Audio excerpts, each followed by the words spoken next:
Yo minasan, dalam bahasan video kali ini Mimin akan bahas tentang akhir cerita Kimetsu no Yaiba, bagaimanakah endingnya nanti, atau bisa disebut juga sebagai ending terbarunya di tahun 2021. Apakah menjadi happy ending ataukah menjadi sad ending gitu ya.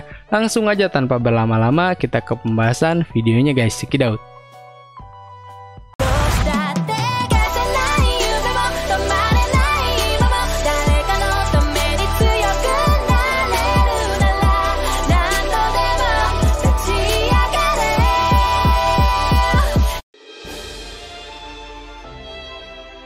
Pada awal chapter ditampilkan Tanjiro yang sedang mendoakan keluarganya yang sudah gugur bersama Zenitsu ataupun Inosuke.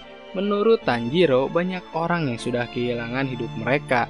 Tidak peduli apapun yang menunggu di masa depan, kita harus saling menolong satu sama lain. Di sini Tanjiro dan Nezuko membayangkan ya, kalau keluarga mereka sedang berkumpul dan mengatakan welcome home atau selamat datang ke rumah. Mereka semua menangis meskipun hal itu tidaklah nyata dan tidak terjadi. Kemudian Zenitsu dan Inosuke ini mampir ke rumah Tanjiro untuk berkunjung. Muka Zenitsu berkaca-kaca sekali ya, karena rumah Nezuko bagus sekali meskipun sudah lama tidak dikunjungi oleh pemiliknya.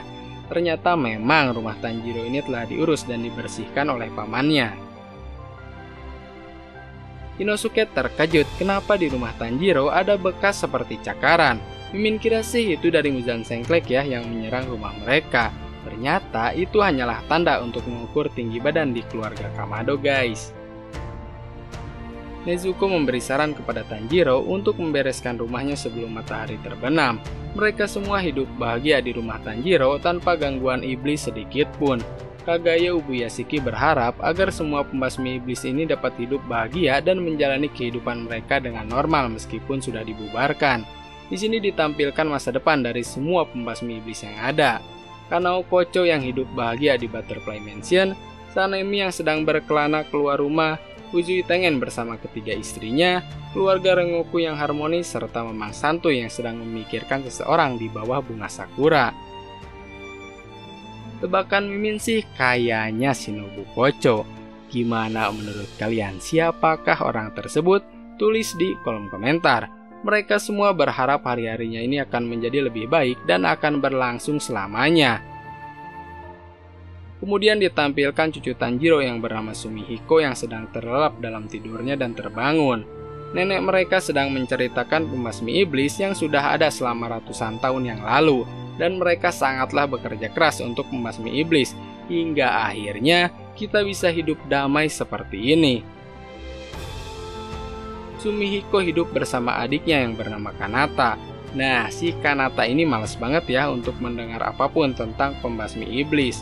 Ya, karena dirinya merasa aku tidak mempunyai ingatan tentang masa lalu pembasmi iblis dan berpikir kalau neneknya selama ini hanya berbohong saja. Kanata berpikir seperti apa ya kehidupan kakek dan nenek di masa lalu. Apa makanan yang mereka suka, apa warna kesukaan mereka. Aku ingin melihat kehidupan mereka di masa lalu. Karena manusia hidup dengan jalan ceritanya masing-masing dan ini adalah cerita di mana aku menjadi karakter utamanya. Ini nih yang bikin Mimin merinding ya, ditampilkan Aoi Kanzaki yang menikah dengan Inosuke, Sanemi dan Mamang Santuy yang belum bisa akur sampai saat ini, Zenitsu yang hidup damai bersama Nezuko, dan terakhir ada Tanjiro yang hidup bahagia bersama Kanao Suyuri.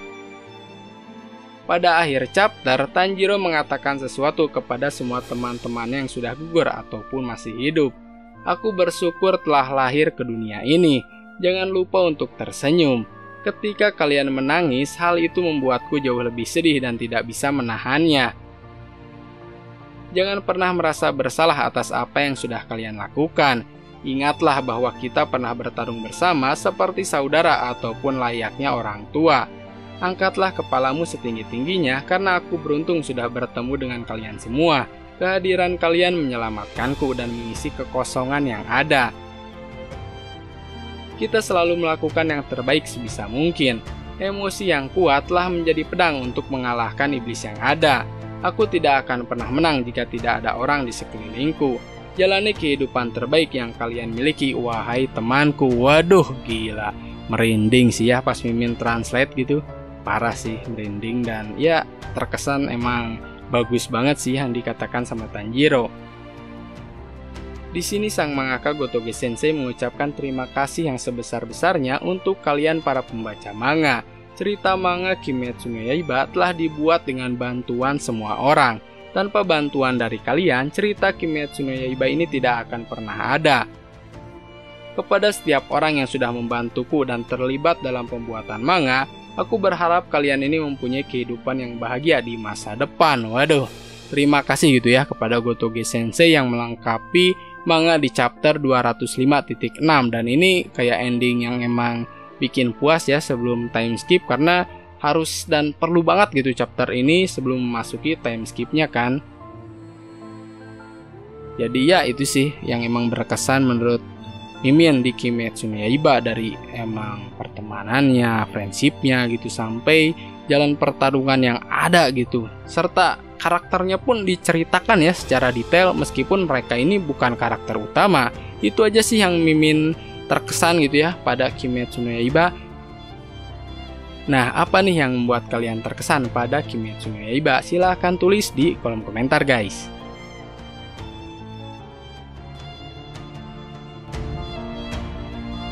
Sekian bahasan video kali ini tentang bahasan akhir cerita Kimetsu no Yaiba. Kalau kalian ada masukan ataupun saran mengenai pembahasan video kali ini, ataupun buat next review anime selanjutnya tentang Kimetsu no Yaiba, silahkan tulis di kolom komentar. Jangan lupa untuk di like, komen, dan subscribe, dan di share ke teman-teman kalian dan seluruh media sosial kalian supaya channel ini makin maju lagi dan tentunya lebih dikenal banyak orang guys, karena anime bukan kartun. Goodbye.